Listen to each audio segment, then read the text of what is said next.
আসসালামু আলাইকুম। আশা করি সবাই ভালো আছেন। তো পানির যে অবস্থা, এতে আমরা যেহেতু দ্বীপ জেলা ভোলার মানুষ, সেই ক্ষেত্রে প্রতিনিয়ত পানির সাথে লড়াই করার একটা অভিজ্ঞতা আছে। তো তারপরেও মনের মধ্যে বিভিন্ন রকমের ভয় থাকে কখন পানিতে ঝাঁপ দেয়, আর যে বেড়ির যে অবস্থা, কখন বেড়ি ছুটে লোকালয়ে পানি চলে আসে, এটা নিয়ে সবাই আতঙ্কিত। কি হয়। আর এমনিতেই শুনলাম অনেকগুলা গেট খুলে দেওয়া হয়েছে, তো সেখান থেকে আরো বেশি আতঙ্কিত। মানে মানুষের পানি ঢোকার চাইতে আতঙ্ক, যে পানি চাপ দিলে কি হবে ওইটাই বেশি। যাই হোক, শত কষ্টের মধ্যে আলহামদুলিল্লাহ এতগুলা ঘর বাড়ি জেলা ডুবে পানির নিচে চলে গেছে, তারপরে আমরা ভালো আছি।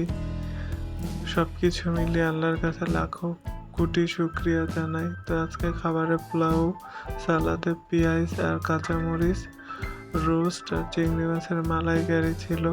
তো সব কিছু মিলিয়ে আল্লাহর কাছে শুক্রিয়া জানানো ছাড়া কিছুই নেই।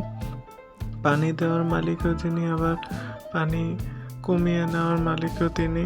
সবাই সবার জন্য দোয়া করি যাতে এই রকম পরিস্থিতিতে সবার মাথা ঠান্ডা থাকে এবং সবাই ভালো থাকি।